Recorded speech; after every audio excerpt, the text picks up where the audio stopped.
Okie dokie, ladies and gentlemen, I am redoing this video because unfortunately I didn't have screen share in front of me.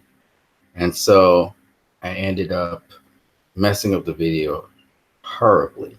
Okay, I messed up the video horribly. So let's get to what we want to talk about today. You see the topic of the video. Hashtag release the Snyder cut. We're looking at Snyder's history at the box office. And the reason why we're going to do that is because some people are saying, they're making the claim that Justice League, is actually a movie that probably did better than if Zack Snyder was to put out what he was going to originally put out for the movie. So we'll address that. First and foremost, a piece of scripture, and we'll go through it rather quickly. John 3:16. My. For God so loved the world that he gave his only begotten Son, that whoever believes in him shall not perish, but have everlasting life. It's very interesting. I was listening to a program yesterday, and they were talking about justification through works and justification through faith. It sounds big and sort of intellectual, but what it really means is when someone is justified, that is to say, they are shown to be right. So there is this idea out there by many people and the Jews back in the day that they are shown to be right through what they do and not through what they believe. So justification by faith is through belief, whereas justification by works is through action. And, there was this big discussion about that. Now, I wanted to show you guys how John 3:16 is bigger uh, than you think. But I'm not going to use the typical language that religious folk will use. I'm going to use some examples that everybody can relate to. I don't care what background you come from. So let's look at Superman, for example. Superman, he represents or he embodies the symbol on his chest. And the symbol on Superman's chest is hope, right? He symbolizes hope. And Superman is not hope, but he symbolizes that. Why? Because Superman believes in hope, and he believes in the ideal of bringing hope to the world so people can be better. Okay? So Superman, he represents and embodies hope. However, Superman is not hope. And the actions he does are to inspire hope, but the actions in and of themselves are not hope. This is a way of being able to explain justification by faith and not justification by works.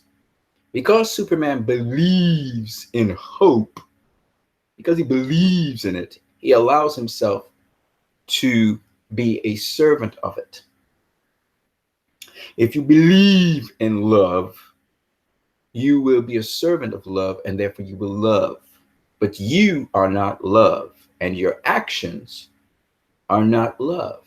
But love motivates your actions. And you may do kind things, and you may do various things. Correct people, be kind, but you're acting out of love.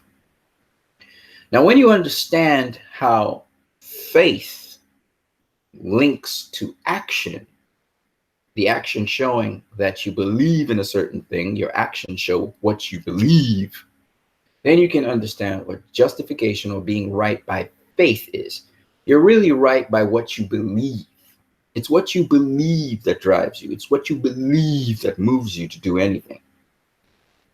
So if you say, I am a very generous person, but your actions don't show that you are a generous person, it means you do not believe in generosity. You give lip service, but your actions show that you do not believe in generosity. This is why James, in the book of James, says, show me your faith by your works. So it's very simple. Now, having said that, John 3:16 shows who God is or what God is. For God so loved the world, and now here comes the action, that he gave his only son to die, so that whoever believes in God or love shall not perish, but live forever. And so the understanding is in John 3:16 that we are not the center of the universe, and therefore it's not about my actions. It is that I am a servant of good things. I am a servant of love, and that will be shown in my actions, showing that I'm a servant of it. Another way of saying it is, if I do a good action, you only know it's good because you have to know what good is. It's not me. It's not my action that you look at. It's the effect of my action, which is good. And that shows that I am doing a good thing. You see? If I say, well, this is my work, I am doing this, and I claim ownership to something that is based on a quality or an ideal, then now I've become the center of focus instead of the ideal or quality that others will try to emulate. And what happens a lot of times with hero worship and with idolatry and with imagery is that a lot of people idolize, or they try to follow the person and not the actions and the ideals that person seeks to embody. This is why, as I said before, I love the DCEU, because the DCEU does not follow characters, but goes beyond them to the ideals that they represent. So Superman embodies hope. So the real thing on showcase here is hope. And it's speaking all of the movies from Man of Steel to BVS, even to Justice League, even though it's not, the best iteration, is speaking on hope and how hope is. In fact, if you listen to Lewis speak in a trailer, which is that Hope Never Dies trailer, it's speaking about hope. It's not speaking about these characters. Now, these characters embody that, but they're not the be all and end all. What the filmmakers are trying to do is get you to focus on hope and not focus on a Superman or a Batman or a Wonder Woman or Aquaman or none of those things. Now, what happens in fandom is you find a lot of fans falling in love with the characters that embody these things. But what is really greater than the characters themselves is the thing itself that has been embodied. And that thing itself that has been embodied is God. That's the thing to be worshipped. That's why God said, thou shalt make no other graven images, have no other gods before me, no other graven image. It's because he wants you to focus on the invisible. God's not even a he. It's these qualities that is God. And so once you can get to that point of seeing Jesus, there's another piece of scripture for the religious folk that says you have to see beyond the flesh. Know no man after the flesh. Meaning, when you begin to see the qualities and the spiritual ideals which we strive towards in mankind, follow those things. It's said in scripture, covet the best gifts. And then it comes back and says, but the greatest of these is these three: faith, hope, and love. See, when you can understand these things, now you can see where Zack Snyder was coming from these films, from a much more solid, much more deeper, much more well-developed foundation for his stories. That's why I appreciate him so much. I will never worship Zack Snyder. I will never do that. I see people creating blasphemy as far as I'm concerned. And why I say blasphemy is, again, fixating themselves on images and thinking that these images are the only things that can. That's how people worship gods back in the day. And that's what gave God a bad rep. Why some people don't even believe in God is because of idolatry. People constantly focusing in, even in Christendom, people focus on God in the form of a man. They worship Jesus. And I'm not saying you shouldn't worship Jesus. I'm just saying Jesus is way beyond, God saves is way beyond just the form of a man. The purpose of Jesus coming in the form of a man for you as a human to understand God and what you as a human could do. Similarly, when Superman came to Earth as a Kryptonian, he looked like a man. Wasn't a man, but they address him as a man. They address him as a human, right? But he's not a human. See, he's beyond that. And it's the same thing with Jesus. Jesus is, right now, we can't see Jesus. Why? Because Jesus is beyond humanity to something greater, but showed us what humanity could be and showed us God in humanity in several different ways. Okay. I want to say this to you guys so that whatever, again, I love to talk this because you can't escape it. It's too natural. It's not about reading books. It's not about all of that stuff. It's not about quoting scripture. It's not about all of that stuff. Trust me. It's about living. And I have a lot of deficiencies, but the ideal to which I strive, I press ahead. You got to understand what I'm saying. And the beauty of it is this ideal is gettable. It's actually gettable. All right. So the beauty of the Superman trilogy, which starts with Man of Steel, goes to Batman v Superman, then ends up at Justice League, is the prophecies that were given by Jor-El, by Laura Vaughn, by Jonathan Kent, by Martha Kent.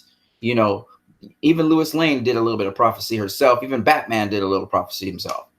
And the beautiful thing, and why they were able to prophesy, so that you guys can understand what I mean. I'm talking about predict the future, that context. Why they were able to prophesy was because they are all coming from the same place. Hopefulness. You can't have faith without hope. You have to have hope first. You must be able to see the positive possibilities in the future. That's the start. That's the spark that starts everything.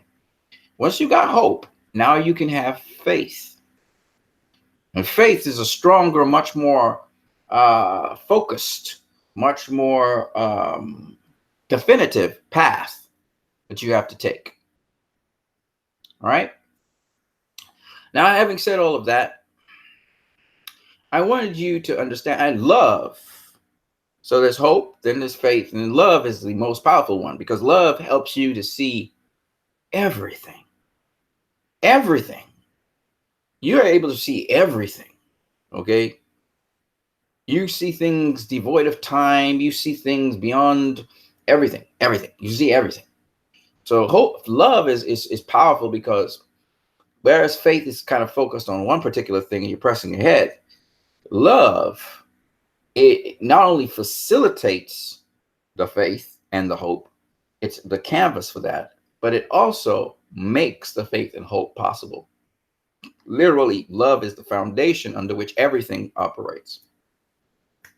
And again, for those people who think love is just an emotion, I have news for you. It's not just chemical reactions, okay? Love goes beyond that. Love is not isolated to human beings or animals or plants. Love literally holds together inanimate objects that don't exist, all right? And that's a whole other story for another day. I'm going to leave that alone. But suffice it to say that love is a whole other ball game. And I try to describe it in many different ways. And trust me, it is not some narrow human concept that humans understand. It goes way beyond the human experience. Way beyond the human experience. Okay? Just so that you know. Because we always feel we are the center of everything. All right, let's get to what we're going to talk about today.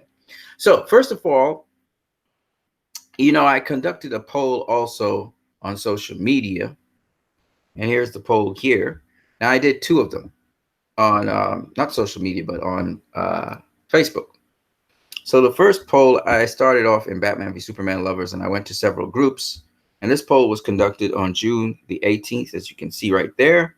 And I was asking people if they wanted the Snyder cut. I started in this group, but I went to several DC groups throughout Facebook. But it's a limited amount of groups. It's about 14, 15 groups, and they're not very big groups. Nonetheless, at the end of this poll, the majority of people, 28 people to 3, wanted the Snyder cut. I don't know what percentage that would be. That would be 28 out of 31. And a rough estimate of that would be somewhere in the 90s, 90 something percent. Okay. It's fantastic. But if, as you can see, the group I originally did this post and only had 107 members. Okay. But as I said before, it went through several groups. Now, I then repeated the post on August 11th. All right. This one was on June 18th. This is August 11th. This is the same date at which I started the poll on Twitter. And what's interesting is now resoundingly, almost everyone that answered the poll, 100% of the people that answered the poll, 35 people in all, they picked the Snyder cut. So between that space of June 18th to August 11th, a lot of changes happened because a lot of people saw a lot of information, and so a lot more people said that they wanted the cut. And I found that very interesting. Now, when you couple that to information here from Twitter, where we ran another poll, and again, we got like 93 to 7%. Now, note again, this poll is a little bit biased in that it's skewed in favor of the Snyder Cut people, because I did contact a lot of Snyder Cut people, and they were the first to respond. Nonetheless, this is a poll that, again, has the high 90s in terms of people wanting the Snyder Cut. I thought that was very interesting. Now, the other thing that we couple this to, because we have bits and pieces of data, and I would love to increase these different polls in different places, but you have to take one step at a time. The other very interesting thing is when you couple this poll to the petition, which I don't know if it has been updated since I last talked to you guys, but when you look at the petition that is coupled to, once again, this is quite remarkable. So when you have, now we have 4 sets of data, and then when the letters go in, Warner Brothers will have 5, they'll have that extra set of data. And as I said before, and I'm going to tell you guys again on social media here on YouTube, and you can spread this news, we're going to go and set up another poll. This will be a larger poll, which we will set up on Twitter on Wednesday afternoon, to be precise. So look for it and invite a lot of people to come, and you can start informing people now that it will be out there for those people who want to support the Snyder Cut, whether you want to support it or not, And the other thing is, invite people to sign the petition here, change.org. We're looking at a target figure of 5 million people, which this is not anywhere near to, but we can get those people. I'm pretty sure about it. And some of them will have to come up on Twitter or on social media, whatever. But that's what we need to get this petition really the attention of Warner Brothers. And submit that to Warner Brothers, in addition to the snail mail, which, by the way, those of you who are supposed to submit your snail mail today, Sunday, maybe the post office is not open. If not, submit your snail mail tomorrow, okay? I will be submitting mine one day early, which will be tomorrow. Get my stuff in order and submit my snail mail with my photo. I'm not going to necessarily put any superhero stuff in there. I may copy off of BVS something or whatever. Okay, so let me get to the other pieces of information I wanted to talk to you about. But suffice it to say, what I'm saying here to you guys is that when you support something, do something about it, right? And again, your actions help us to know how much you believe in what you're doing. Just staying consistent. God so loved the world, so he gave his only begotten son. It's not his action of giving his son that justifies him, but his love, that he believed in love, and out of his motive of love, he was able to help his son. I want to also say another thing. God inhabits everything that's good. What I mean by that is, even though somebody's motive is bad, still the idea that they would approach trying to emulate and do something good, even though their motives are impure, God is still somehow, some way behind that, because they could have just gone straight out and just done something evil instead. And even though they're using deception or whatever else, they still choose to walk the path of good, which is a good thing. Okay. Another thing I want to say to you guys is, one of the things you'll find out is that most people, and that's why you don't hero worship or idolize people, most people do sometimes some remarkably wonderful things. And then on the secondhand, they go back and do some remarkably horrific and stupid things. And let me just say, if you idolize people, whether it's a pastor, whether it's some prominent person in governance, whether it's some actor, whether it's a director, whoever you are idolizing, when you idolize those people, what happens is when they fall or they do something really remarkably terrible that horrifies you, all of a sudden you abandon the ideals that they represent. No, those ideals are precious. You don't abandon an ideal because someone fell. And that's important for you guys to understand. Like, for instance, me, you guys see me putting up these things on social media, but you don't know me like that. Like, you don't know my personal life. You don't know what's going through my personal life. You may think I'm a great, nice, kind person, but I'm not always that way. I have different sides to me, and you guys have seen some of them.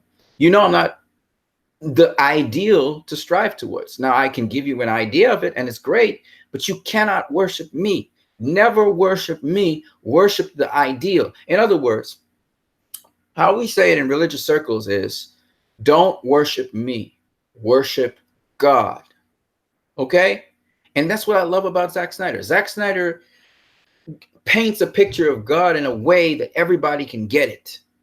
And I just think it's just beautiful, because I have a lot of shortcomings, folks. You don't even know the half of it.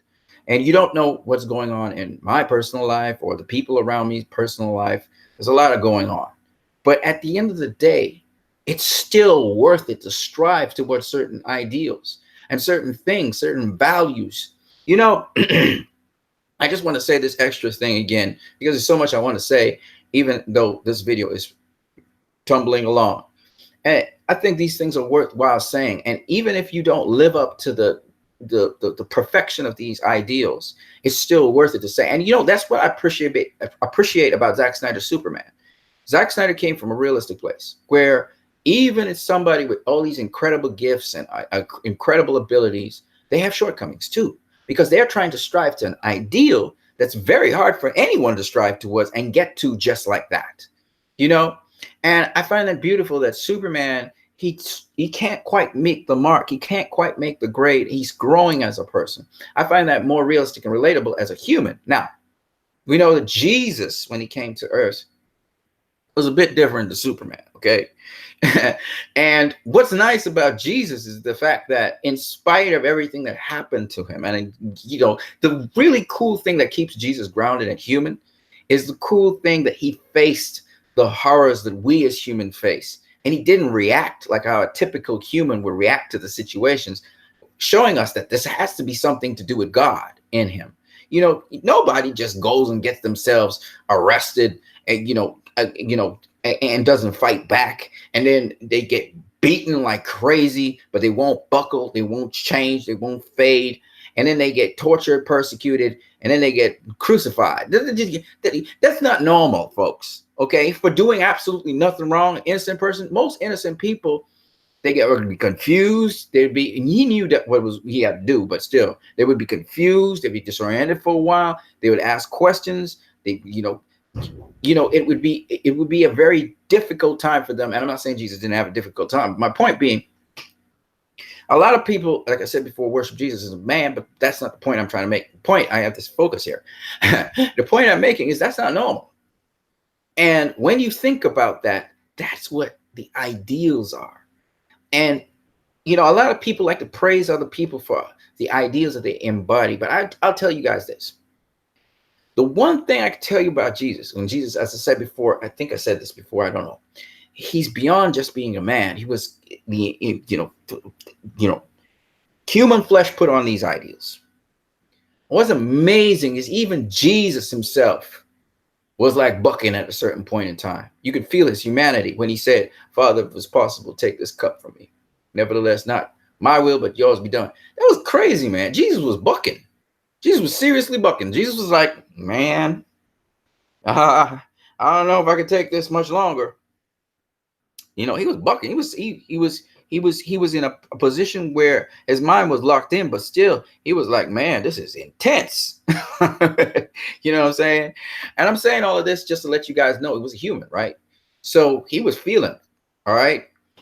And I can't even imagine what he was going through. But let me just say that to me was Superman's dilemma in BVS. Superman became so it became so I'm gonna show you the parallel between Jesus and Superman right now. He became so overwhelmed. He tried to do something good and really bad things happened. He had to go up into a mountain. Like the Garden of Gethsemane. I want you to understand what I'm saying. Deserted mountain on the top, icy mountain, talk to his father. What was Jesus doing in the Garden of Gethsemane? Talking to his father. You know what I'm saying? I'm just saying. It actually wasn't Garden of Gethsemane. Yes, it was Garden of Gethsemane. I think not the Mount of Olives. Garden of Gethsemane. It was not on a mountain. My point, anyway, is this. A lot of people don't see the parallels that Zack Snyder has with Superman or Jesus like that. They can't see it, but I see it because you're not following the person. You're following their ideals. You're following the qualities they want. You're following what they believe in. See, and that's where you get it. That's where you get Zack Snyder's movies. All right, so let me get to what I want to talk to you guys about right now, which has to do with Zack Snyder's movies at the box office. And I want to show you guys something. All right, so we first start off with Dawn of the Dead in 2004. And again, Zack painted this totally different picture to Dawn of the Dead, a refreshing look at Dawn of the Dead, a remake of the, I think it was the 1979 film or whatever it was. But at the end of the day, I want to show you guys something. Now, people say, you know, Zack Snyder put out Justice League. You know, who's to say that it would have done better than the current Justice League, right? That's what everybody was saying. I want to show you something. So Zack Snyder's track record at the box office is the following. When you look at Dawn of the Dead, which is this here in 2004, that movie was not no big budget movie. It was big compared to, I mean, it's not an independent film, okay? But he made the budget was $28 million for this film to be seen, all right? $28 million, which means 56 million would break it even, right? It ended up making at the box office, and apparently it did not, because at that time, I guess, they weren't doing home box office or whatever. It made $103 million. I'm going with rough figures, right? $103 million. This is from the numbers, by the way. Okay, you can go ahead and check that out yourself. $103 million. That means it made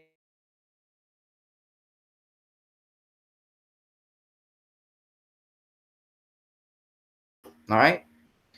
Now, after 2004, Zack Snyder had his most profitable movie that he ever made on the big screen, which was 300 in 2007, 3 years after. Now, in the theatrical performance of the movie, it raked in $454 million. Okay, $454 million roughly. And then in domestic video sales, it made $284 million. Probably the most Zack Snyder has made in domestic video sales in his home market. When you combine that together, you get a whooping $738 million. Okay, roughly, which is fantastic for a film that cost him $60 million. That means he had to make 120 million. He ended up making $738 million.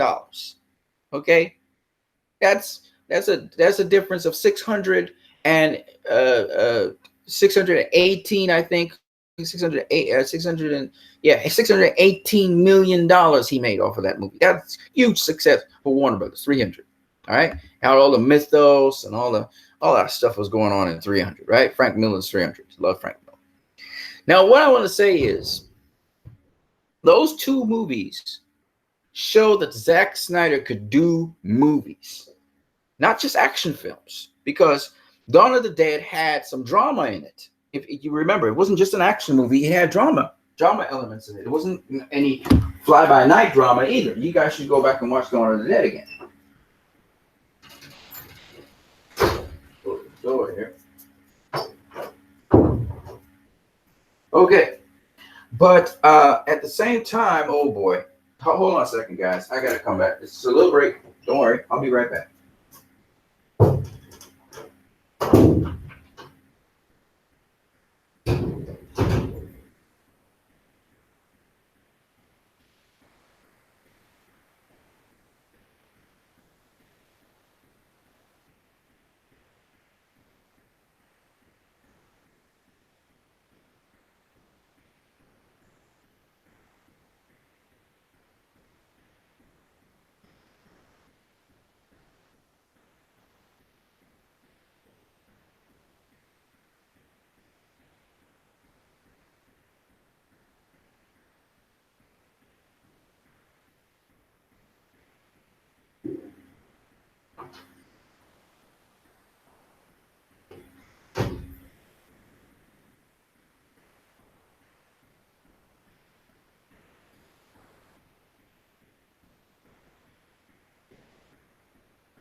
Yes, ladies and gentlemen. So, as I was saying in this video, uh, so Zack Snyder, he doesn't just do drama, and he doesn't just do. I'm sorry, he doesn't just do action. If you look at almost all his movies, 300 has a lot of action. Dawn of the Dead has a lot of action. It's moving all the time.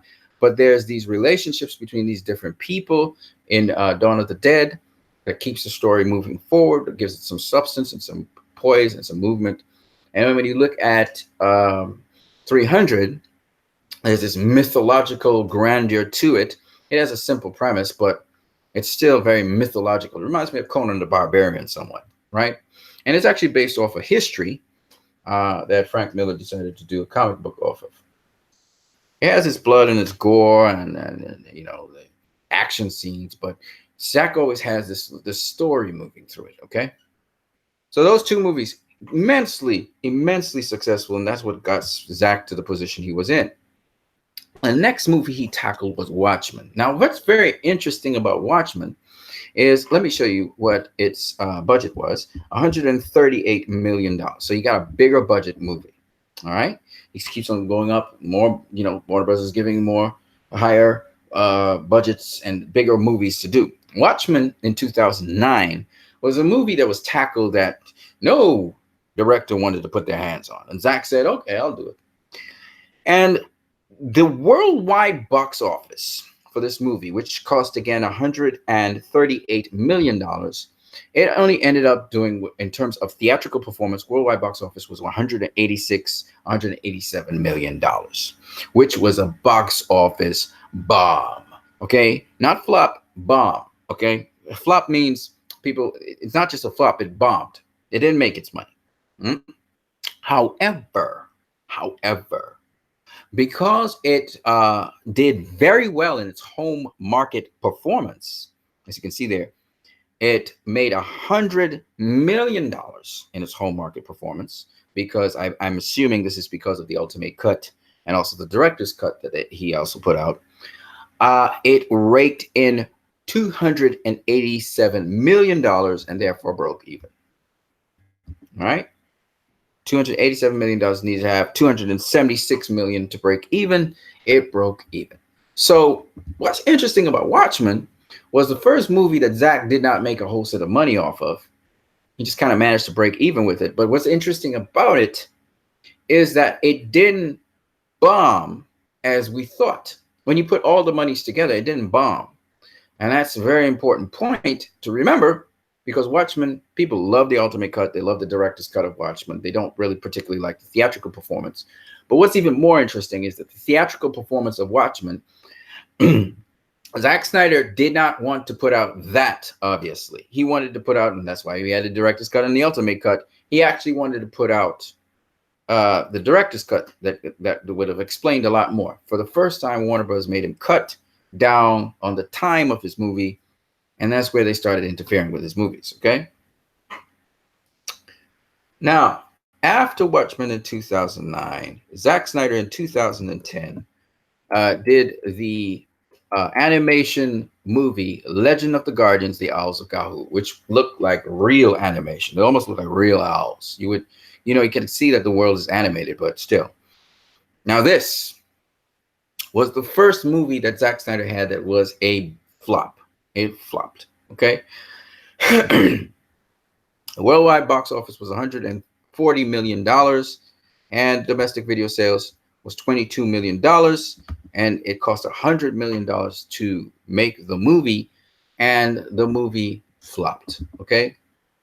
It needed to have 200 million. It was nowhere near that. So it bombed. Not flopped, it bombed. And it's a fantastic movie. Don't get me wrong. It's just a movie that just did not click with the people. I didn't come out to purchase it. And that's just what that was.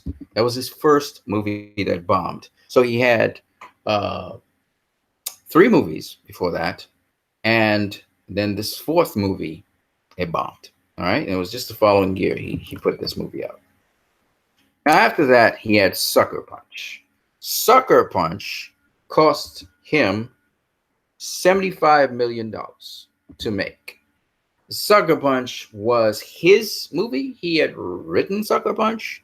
He wanted to share Sucker Punch with the world, and the movie tanked. It bombed. It made $90 million at the worldwide box office theatrical cut, and then theatrical release, and then home market performance. It made $20 million. That means it made $110 million, and it cost $75 million to make. So it needed to make $150 million. It bombed. It is what it is. Now, from this is where people talked about Zack Snyder can only do action. His movies are shallow. This is really started going in on him because a lot of people hated Sucker Punch because they expected it to be kind of Japanese anime sort of slash, women in skimpy clothing, and basically the basic misogynist sort of view of things, chauvinist, misogynist view of things. And instead of having that, it was more of an action flick, somewhat, sort of psychological drama. It was more of a drama than anything else. And while there was fighting going on in the movie, a lot of the fighting, kind of like Watchmen, was over exaggerated. It's as if this baby had these incredible baby doll had all these incredible abilities beyond human, sort of like. And so it was pretty interesting how the story goes, kind of like a pulp fiction kind of way of depicting it without the, gratuitous, uh, um, you know, uh, uh, erotic kind of sexual stuff that goes along. But if you know anything about Japanese anime, you could see how Sucker Punch kind of follows those lines and is very much like that. And that's the kind of line that Zack Snyder was actually coming from. So if you know Japanese anime or anime in general, you'd see where Zack was coming from. And again, I found he treated the character of Baby Doll with quite a lot of respect. And there's just a lot of nuance to the film. I guess it was just too smart for the audience. The audience was expecting again, and again, people didn't get what Zack Snyder's films are. Zack Snyder's not one of those directors that, like Michael Bay, that just does action and he has this flimsy storyline. No, Zack Snyder actually is a very, very smart director, and he's sending certain kinds of messages to a lot of different people. And so he's very nuanced and very subtle. So if you don't pay attention to what Zack Snyder's doing in his movies, you're going to be always in the dark about them and what they're actually addressing and what they're really speaking about. Very intellectual kind of films to some degree.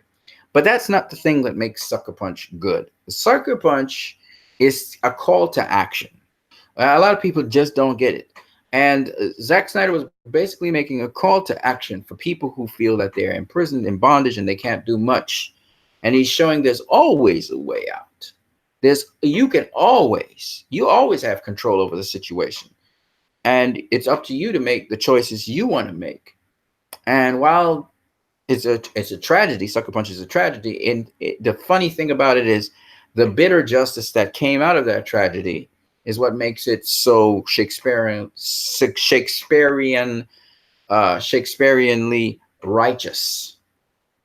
How the guy who was abusing the woman in there, how he got caught, how Baby Doll was able to leave the situation, but she was able to leave the situation, but yet at the same time, almost like Neo with the Matrix, she was able to right the situation. So it's a very interesting, very, very interesting story. And it's just a very psychological story as well. And it's worth your time to really spend some time. I know a lot of people don't really think much when they go to watch movies.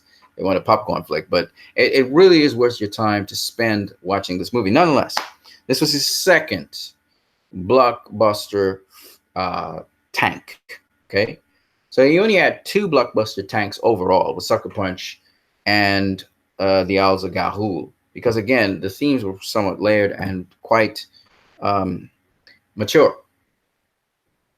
Then he came with Man of Steel. By then, now the critics were ready to dig into him. Everybody wanted to get their teeth into him. Oh, he can't tell the story, blah, blah, blah, blah, blah.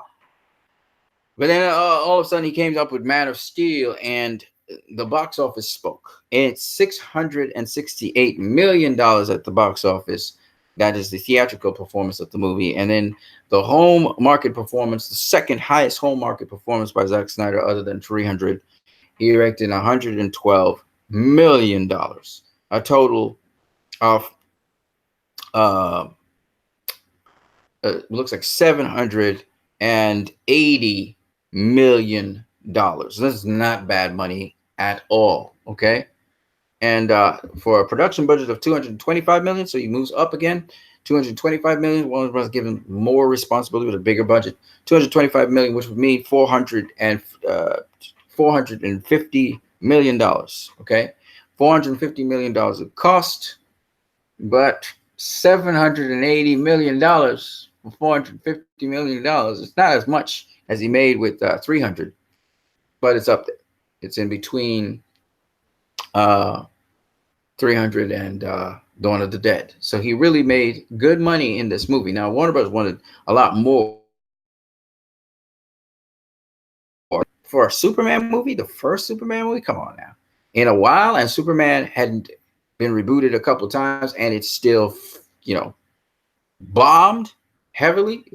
Remember, all the Superman movies bombed, from Superman 3, Superman 4, Supergirl, and Superman Returns. Warner Bros. Had not gotten a Superman movie to work until Zack Snyder. So this was just incredible. And if you just think about what I'm saying here, the dude just flopped on 2 of his movies. One, he bombed on All of Galhool. He bombed on Sucker Punch, and he nailed it with Man of Steel. Okay, now he wasn't the one that wrote the story, but he was the director of the movie. And I gotta say, he did a fantastic job with Man of Steel. And almost everybody agrees that Man of Steel is an underrated classic. Some people call it a masterpiece. I don't get that far, but I can understand why they would say that. Now, unearthing so much from Man of Steel. And again, the perspective, the push that Zack Snyder comes with, if you look at Sucker Punch, it's psychological. If you look at Owls of Gahul, it's pushing values. What makes a hero a hero? When you look at 300, it's about mythos and epicness. And people with very little pushing and willing their way through a situation. You look at Dawn of the Dead, people having to come together because of situations and work together, right? Now, when you look at Man of Steel gives us that picture again, ideals and ideologies and how these drive us. And I think this is the essence and crux of the Superman trilogy, which we'll look at when he goes to the next movie, which his next movie, ask yourself the question that people are saying that, Zack Snyder, if he would have put out a cut of Justice League, it wouldn't have done as well as what Joss Whedon did. And my point is, when you look at the history of Zack Snyder, the only 2 movies that were not lucrative at all, and they bombed at the box office, were Sucker Punch, which was just a movie he wrote that was misinterpreted, and Owls of Gahul. Okay? Other than that, every single movie Zack Snyder has directed has made money. Every single one of them. Okay? And overall, that is. And he's made now a total of, and of those 8 films, 6 of them have been viable. And we include Justice League there. So my point being, when you look at his track record and his history, which is what this video is about, you would realize that Zack Snyder has been making profitable films for Warner Bros. Maybe not as profitable as they would want, but they're profitable. And he's doing the impossible for them. He got Watchmen to work. He got Superman to work. He got the highest grossing DCEU movie so far, which is Batman v Superman Dawn of Justice, at least overall. Okay, so he got the DCU to work. And the reason he got it to work was because that's the kind of guy he is. He's really good at what he does. Now, I don't want to worship the guy, but the point is, when you have substantive, deep movies with themes which focus on ideals and not on people, so you get a bigger picture, you're always going to have these great movies. Okay, and that's what sets Zack Snyder apart from other people. So I wanted to share that with you guys, in addition to the action that we can take concerning the Snyder Cut and other things. Um, I hope that you guys enjoyed this video. I noticed that not a lot of people came to actually look at this video. And I think the major reason why that happened was because uh, I've had some setbacks when I'm watching these things. But hopefully you can leave your comments in the comment section below. And you can also proceed with the actions that we're talking about, which would best serve the movement and hopefully accelerate the progress of the Snyder Cut. Hey, Damian Anton Vincent, man, shout out to you. I see you on Twitter promoting my videos and stuff. It's really cool to see you, man. I've been talking about Zack Snyder and his box office history, and I wanted to point that out for one reason and one reason only. A lot of things that people have been saying on social media concerning this guy, they've been wrong about him. And I just think that many a time these people in their effort to put down someone, they get this blind spot. And the thing about it is, when you focus on people and not on ideas and things, you can miss so much. That's why I don't talk much about certain individuals who try to hug the media and have pushed negativity into the media. I don't talk about them. What I spend my time doing instead is focusing on positive things, but suggesting to people they take the course of action to remove, when they can take a course of action to remove these people, remove them. You know what I mean? So that's what's up. Damian Activist says, just checked in. Yes, man, my bro. I see that. I see you just checked in. I hope that you have a great day. I hope your day is going well. For me, I still have to rest a bit. I have to do some homework and some more research on certain things. But if you loved, these movies, if you love these movies that much and you enjoyed the content of these movies, I challenge you, man, to bring some new things to the table in these movies. But our next plan of action is Wednesday. Yeah. They speak lies about people. That's what I don't like about Damien. That's what I don't like about uh, people. They always look at people and try and put a bullseye on them. They can't see the bigger picture. Like, they look at Zack Snyder, and again, I will always defend this guy because of the substance he has in his movies, right? They attacked Zack Snyder for presenting something that's bigger than their little minds could grasp. Because they're so busy fixated on him, they're missing the point of the movies. And even if they do get the point of the movies and what he's doing and he's trying to do, they choose to instead go down the line of hate and try and belittle him, even though they know better. And so these people, that's what you're dealing with. You're dealing with people who are dishonest, intellectually dishonest, and they think that they're going to get through life that way. And I always say that's a fool's way of doing things. I had lunch. Yeah, you heard the plate probably. Yeah, I just had lunch. I ate some lunch just a minute ago, man. I hope everything's going well with you, man, wherever you live, and your family. I hope they're all safe and well. And I said it again, I'll say it again, over and over again. Following the way of, these are ideals to strive towards now. Following the way of love is the best way to go. All right. And a lot of times people do not know what love is. And it's they have a misconception of it. And I think it's important for us to be able to understand how to care for other people, how to care about them, how to be responsible, how to be accountable, how to be fair, honest, respectful. All of these things are characteristics that love entails, And a lot of times we think it's limited to feelings. Love is not just feelings, man. Love is not just feelings. Sometimes love hurts, as they say. You love someone, you have a connection to them, you want to see the best with them, but they're hurting you. Jesus was crucified. He was beaten, but it didn't mean he didn't have no love for the people who was doing that to him. He had a lot of love for them. He was going to die for those people. So I mean, it's love is more than just feelings. You know what I mean? It's not just feelings. People always like to go with their feelings and their emotions. It does govern your emotions. It does govern your feelings. It can sort of it can transcend those things and go to something a different place. But if you're just going by feelings, you're not going to love people. You're not going to have unconditional love. You know what I mean? Um, so I really enjoy Zack Snyder's films for that. And one more thing I want to leave with you guys before I go. I've been watching in the media some negative things. I'm going to talk about some negative things. I've been looking at how certain people, I'm not going to call names, have been trying to vilify and target institutions and people institutions because of political allegiance. Now, I've seen it happen in my country. I'm seeing it happen in America. I'm also hearing folks talking about parading their military and their military might through the streets. And that's a warning sign. I think a lot of people are realizing now how serious this is. When a guy's talking about parading his military might through the streets, that's something that, Putin or, Kim Jong-un would do. They parade their military might. Another thing is, I've looked at the abuse of power. Just because there are certain powers and authorities in a country, or you may have certain powers and authority as a governor of a country, doesn't mean you're supposed to use them.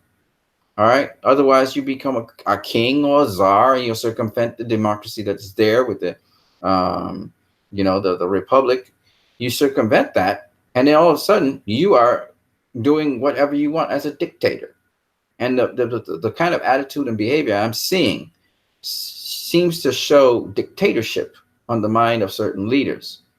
And that's a scary notion. And again, like I said before, you're a slave to certain values and ideas. The idea of a republic, the idea of democracy is bigger than any one individual.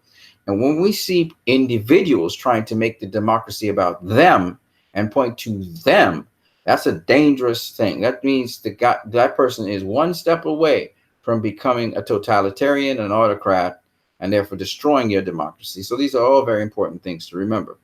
David Anton Vincent says in Beetham, yes, where we see in Beetham,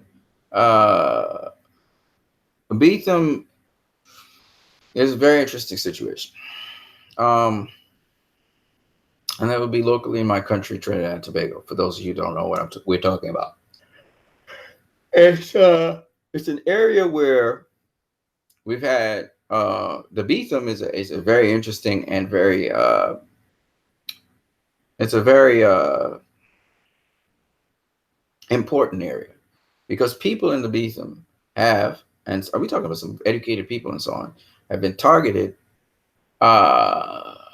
sometimes unfairly and unjustly. I think of the Beetham, I think about Laventille, I think about Belmont. These are three different areas in Movar. Those are three areas which I find there's this stigma that people try to attach to it so that they can dehumanize the people that live there and treat them like animals.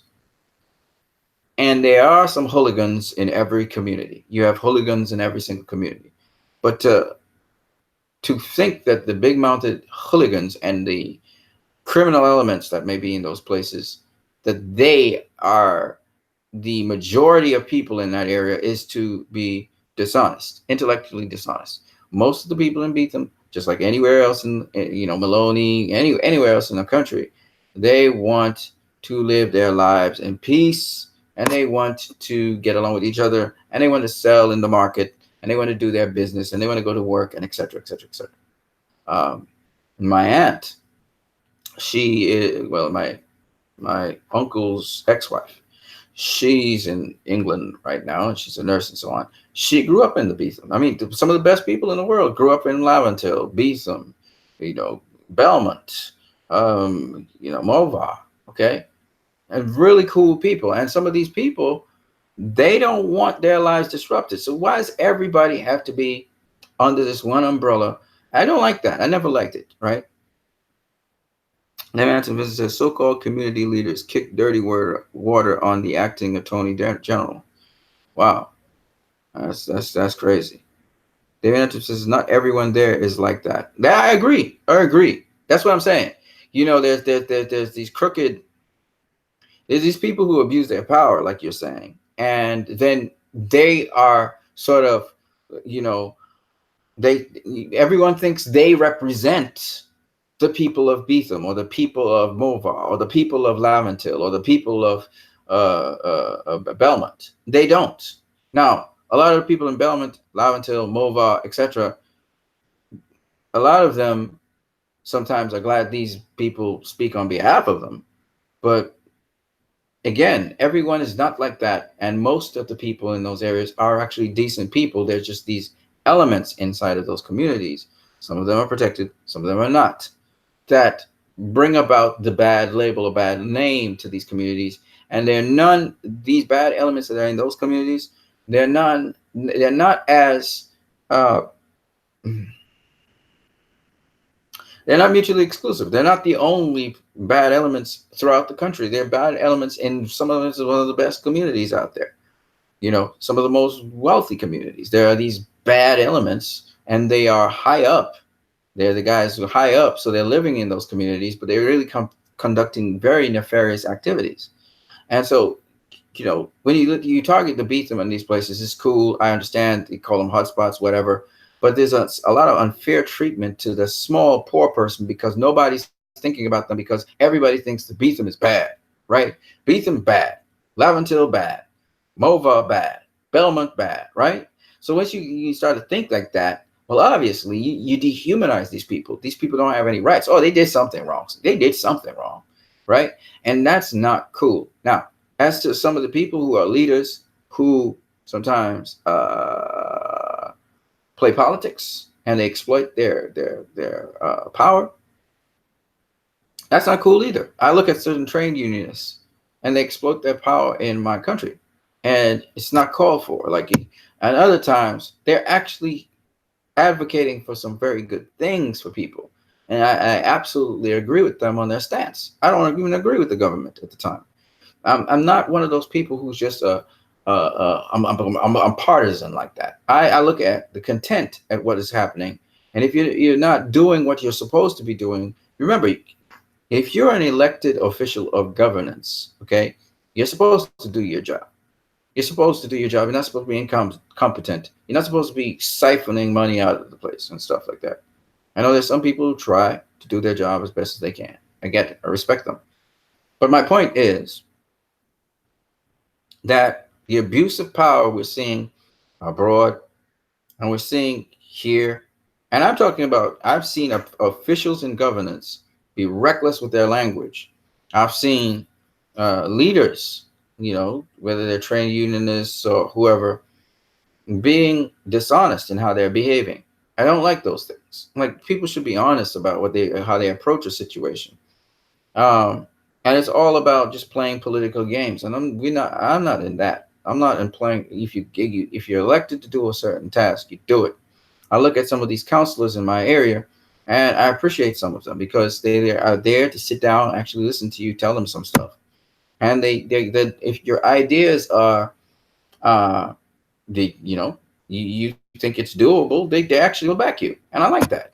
So, you know, that's the kind of thing that we're hoping for, that, you know, if you're a proactive person, you can go into your community and do things.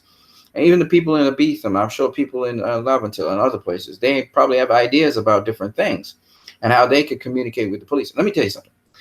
The police, their best bet for these communities to make them as safe as possible for the occupants there, as well as not harbor criminals and stuff like that, which happens in every community, but they can weed it out. The best way is to actually interface with the community in a non-threatening way so that they can get the information they need. They don't get their intel anyway, but I'm saying, you don't be going in there trying to beat down. That's the model that was in the United States of America. You don't need to have that model in Trinidad, you know, because it's classism. We can't have that. The people on the ground, usually the people on the ground are you want to get real, the realest people in any country are the people on the ground. The people who do the 9 to 5, the people who are poor, They're the realest people you're going to find in your country.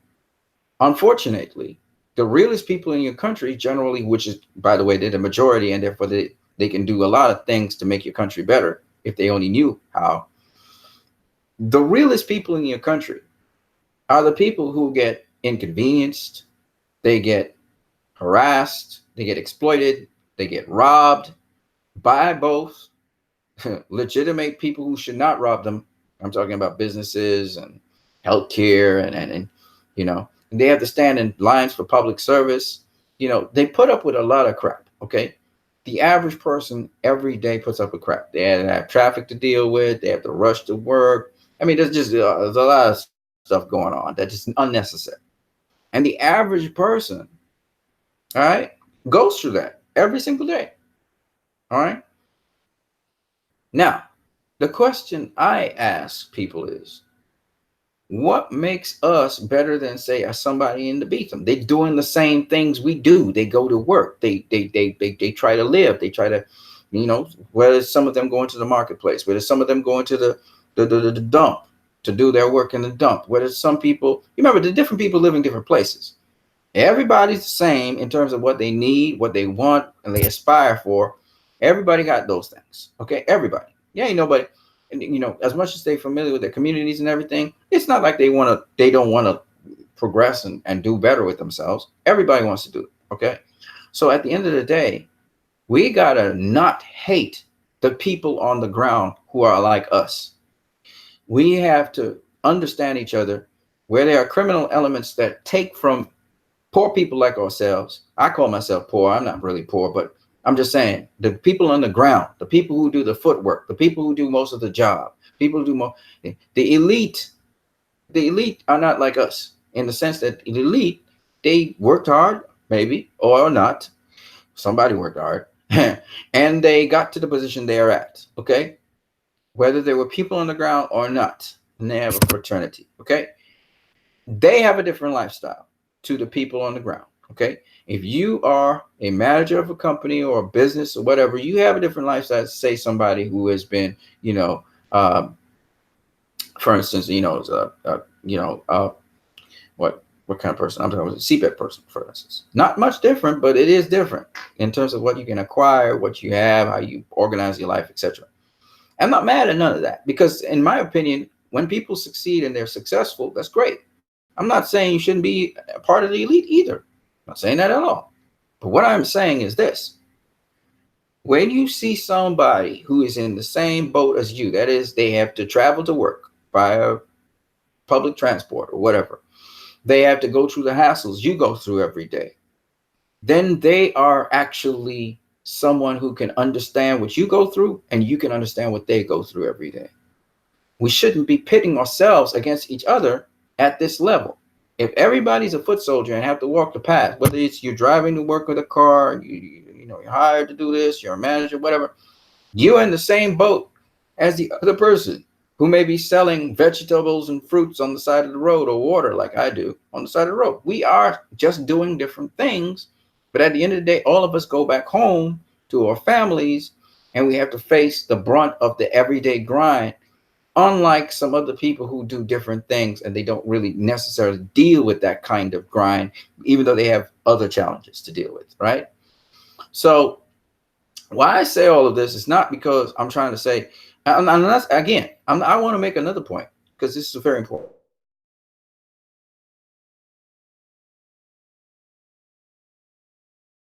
As to where we live, their lifestyle is a little bit different. They have a lot more comforts and stuff. Even when we call them the elite, they are also part of us. They are also one of us. And we have to be able to see that they have concerns and worries and they have problems too. And they may have bigger plates of responsibilities. And some of them, you know, compromise certain things and they do wrong things and they do right. Everybody does it. Okay. So what I'm trying to say is they share certain common characteristics with us. And this is how we link up. This is how we link up as human beings with each other, because whatever you want to call them, because we have a class system in this country, whether you like it or not, whatever you want to call the person who's in a certain class, whatever demographic, cultural, whatever, at the end of the day, we share a lot more in common than we have different. Now, this is the thing. At the end of the day, if we believe in ideals versus people, the people now don't let us down as much. While we have to hold them accountable and we have to take actions that are necessary, they won't hold it. They won't. Bug us down as much, right? Look, we have a community here, the DCEU community. You guys come on here, I talk about movies, I talk about all kinds of other things, right? And at the end of the day, that's what links us. That's the bond that binds us. That's what makes us want to like each other and stay around each other. And this has nothing to do with where you're located in the world, what's your culture, what's your class, what everybody just shares a common love. Now, if we could just do that in our communities and in our different respective countries, if we could find that common link in the everyday grind that each and every one of us goes through at different levels, but nonetheless we go through, I think we have a way of tapping into something very special. And I think with that, with people knowing each other a little bit more and getting to know the different dimensions of each other, I think not a whole lot, but just a little bit more, we could do a lot more for not just the communities and each other, but also for the world. We can open up our minds to different things, and then by doing different collaborations, you don't have to lean on anybody too heavily, but different collaborations with different people, we can really do some stuff, because I'm telling you, man, when it comes to Trinidad and Tobago, man, I haven't met a higher concentration of such talented, skilled, intelligent people ever. They're very smart people. It's just everything kind of not very well coordinated. Like there's somebody who just doesn't want it coordinated properly. But the potential is insane. It's insane what we have in this very small space. You got what, 1.2 million people, maybe 800 million people in Trinidad, about 400, what am I saying? 800,000 people in Trinidad and 400,000 people in Tobago. Okay. That's a very small population. Okay. And from that population is becoming people who change the world, doing all kinds of crazy stuff, being very innovative, getting all these great ideas and stuff. And besides that, also being able to actualize some of those ideas. We have a lot of potential here, but it's just we don't know how to coordinate it properly and be a country of values. We have values laid out for us, but we're not a country of values. So we don't stay fixed on certain values and we don't emphasize on values that much. So you got all these people now doing whatever they feel like doing, and it's okay. The point is we could still do this. Anyways, let me get back to what I was talking about.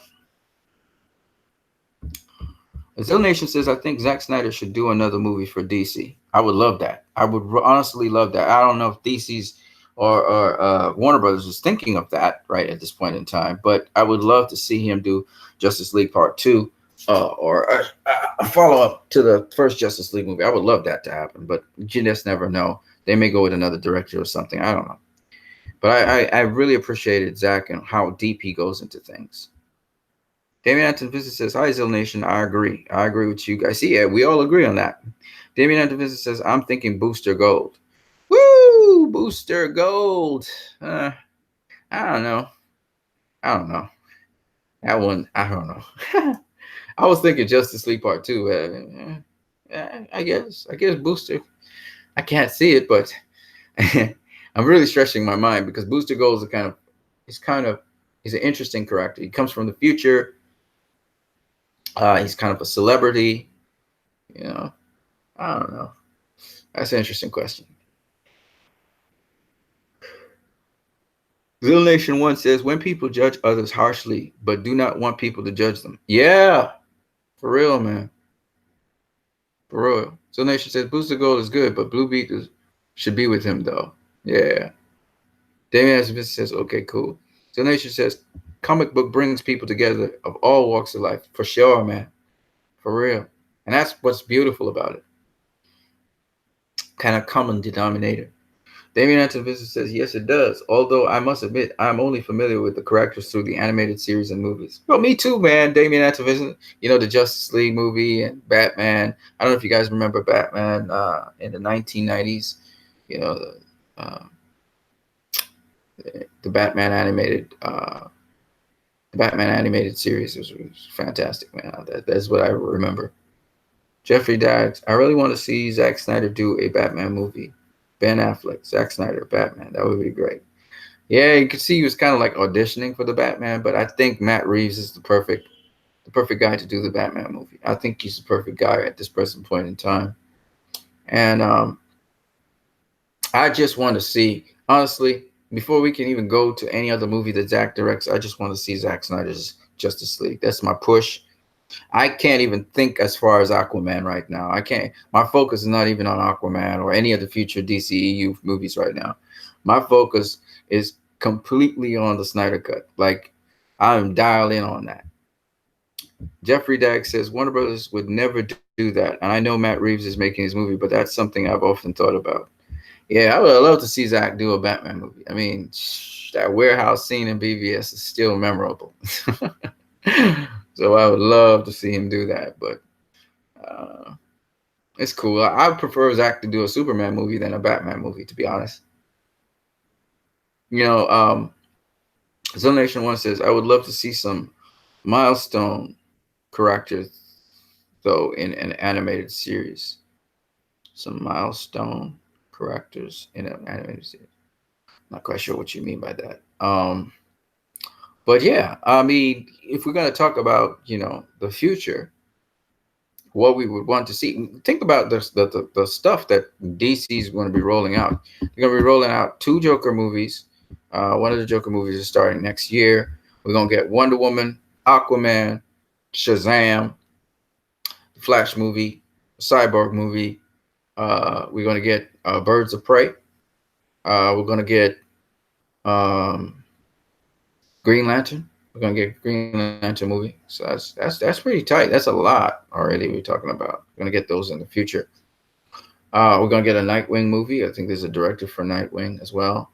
So it's all out. It's all those movies we're gonna get. And then looking beyond, I'm trying to remember what other movies they were talking about. There was supposed to be a Lobo movie as well, right? Supposed to get a Lobo movie. So you got all that stuff going on. I would like to see how they would get Plastic Man into the situation. Yeah, we got a lot of, and we still haven't seen the Hawkman and Hawk Girl. I think Hawkman and Hawk Girl is supposed to come up in Krypton in the upcoming season, which will start I think in September. So we have Krypton that's coming up. So we got a couple things that are coming up, but I'm not interested in none of them right now. I mean, Matt Reeves. I'll be honest with you. Matt Reeves, Batman. Matt Reeves is saying everything I want to hear about a Batman movie. So it's like, if Matt Reeves, is doing a Batman movie and they don't mess with Matt Reeves stuff, I would absolutely love to see that. Okay. And then Patty Jenkins, Wonder Woman, I got my attention as well. So there's those two movies really that I'm actually sort of looking forward to, seeing what Patty does, seeing what Matt Reeves does with the Batman. I think those are the two movies that actually in the DCU I'm more interested about. Not really interested in Aquaman right now because of the trailer, and I'm not really interested in Shazam right now because of, again, the trailer. They didn't really sell me on them. I wasn't hyped or excited about them. But other than that, I think it's going to be great. Jamie Acton Vincent says, every time I see the warehouse scene, it's like seeing it for the first time all over again, and my mind is blown. Psh, yeah, boy. That stuff is just so fluid and everything. Jeffrey Dagg says, at this point, Warner Bros. Really has nothing to lose releasing Zack Snyder's director's cut. It would buy them so much goodwill from the fans and get people excited again. Exactly. And drop it before Aquaman if you can. Get it out the way, because nobody would have been paying attention. Trust me. If they realized they bloopered with Justice League and they just dropped the Snyder Cut as soon as they could, nobody would be talking about Aquaman right now. Everybody wouldn't have been focused. They'd be like, oh, yeah, man, we want to see Aquaman. It's James Wan stuff. They wouldn't be following all that stuff because they would have corrected the wrong. But they didn't move quickly. And I don't know if it's, like I said before, I think they just need to see the figures. So that's why it's very important for all you guys, Jeffrey Daggs, Damian Activist, and Zill Nation, make sure that you guys promote the Twitter poll that we're going to be trying to do, and also promote the petition, the Snyder Cut petition. All you have to do is go type Snyder Cut petition, change.org, and you'll see what I'm talking about. Okay. So I want you guys to check those things out. push behind them as much as you can. You know what I mean? Push behind them as much as you can. Yes, spread the word as much as possible, so as many people as possible. Still gonna try and get it done over like YouTube and stuff. Wednesday is the day we're going to start the next poll. So we got some data. I showed you all the data before, and we got some data. So we're gonna work with that data, and we're gonna try and get more data for Warner Brothers to see. And we're gonna just push it on Twitter and on YouTube and Instagram. Anybody got an Instagram account? If you guys got an Instagram account, if you could just put the Twitter poll on the Instagram so people can see it on Instagram. I want people from every single area of social media to know about this Snyder Cut, and there's a drive for it, and we need to get to more people on social media. We have 330 million people on Twitter. In YouTube, we have, I don't know how many people on YouTube. I could actually Google it up right now. Let's see. I love Google, man. Google makes everything so easy. YouTube channels. Let's just go with YouTube channels. How many are there?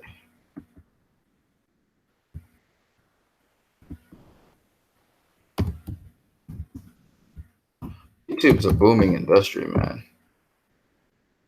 Okay. So the site has 1 billion active users each month. My God. And that was March 21st of this year. So there's 1 billion active users on YouTube. 1 billion. That's 1/7 of the world's population. YouTube is immense. I mean, you could think about this. Just imagine for a second. You could tap into 10% of 1 billion. That means you're talking about 100 million people, right? Sorry, 10% of 1 billion. Yeah. 100 million people. 100 million people. Just imagine this. Just try. Just humor me here. 100 million people, okay, end up purchasing Justice League: The Snyder Cut, which is 1/10 of the active users on YouTube. 100 million people. Do you know how much money that is? That is $2 billion. $2 billion they would make on the Snyder Cut if they were selling by home release. Imagine 100 million people buy that movie. Now imagine 100 million people buy the movie, for $10. That's $1 billion right there. I mean, come on, folks. That's crazy. That's the kind of thing we want. The potential is there. It's just we haven't figured out a way to tap into it. You know what I mean? Jeffrey Dack says, I already got my snail mail letter ready. Good. Send it out tomorrow, man, or whenever you have to sell it out. Damian Anton Vincent, don't forget to send your snail mail as well. Didn't see you with your letter, man. Make sure you got that letter done so we can. I think it's the 21st. We have to send ours, but I'm going to send mine on the 20th. I'm sending mine out on the 20th. All right. All right, man, guys. Still Nation, Jeffrey Daggs, Damian Anton Vincent. Guys, I'm about to bounce. Finally, I get this thing to work. I'm going to have to edit this video, though. I hope you guys have a great day, man. It was great talking to you. Always stay blessed. Your boy out.